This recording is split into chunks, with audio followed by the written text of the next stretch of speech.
Hey, I'm going to make this video as short as possible, so I'll just get to it.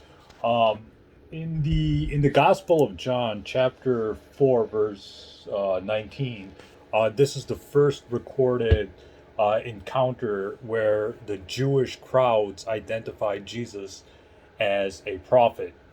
And another acknowledgement of Jesus being a prophet came from a non-Jewish Samaritan woman. So there's two things here. One, the Jewish crowds identified Jesus first as a prophet, then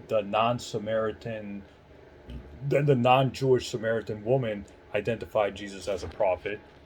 Uh, and then Jesus himself calls himself a prophet in the Gospel of Matthew chapter 13 verse 57, in the Gospel of John chapter 4 verse 44, and I'll leave all the references below. So my question is, or what we can conclude here is that Jesus identified himself as a prophet, and the people around Jesus identified him as a prophet. The Jewish crowds and the non-Jewish Samaritan woman.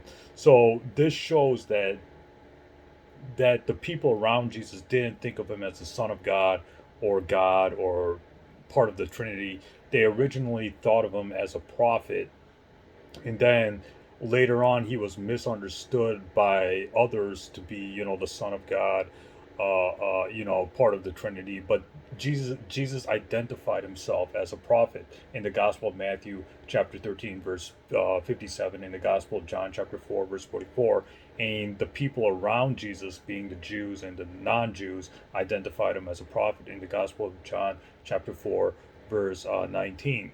So this shows that Jesus himself thought of himself as a prophet, and people around Jesus thought of him as a prophet. And then later on, people exaggerated that uh, to they exaggerated, and they said Jesus is the Son of God, or he's a God, or he's part of the Trinity, etc., etc. But in reality, that wasn't what he identified himself as, and that wasn't what the Jews or the non-Jews thought of him. They thought of him as a prophet.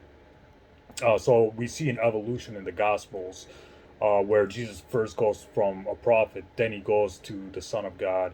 Uh, no, then he goes to the Messiah, then he goes to the Son of God, then he goes, and then when you go further into the Gospel of John, he becomes more. He talks more about the Father, etc., etc. But Jesus says in the same gospel that the Father is greater than him. So that shows that, or this teaches that Jesus actually thought of himself as being lower than the Father. That means there's God the Father, and then there's Jesus Christ, and they're not the same.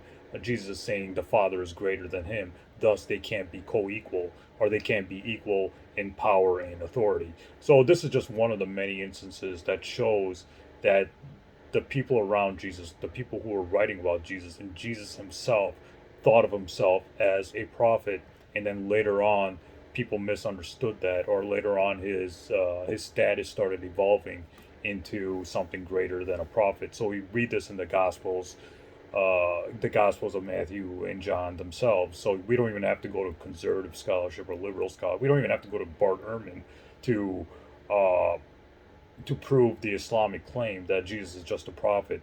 We just have to read the Gospels themselves, and reading the Gospels carefully, we conclude that Jesus originally thought of himself as a prophet, and later on, the people around Jesus thought of him as a prophet, and later on, it was exaggerated. As time went on, his status was exaggerated to something greater than a prophet. Stay tuned, more videos are up ahead.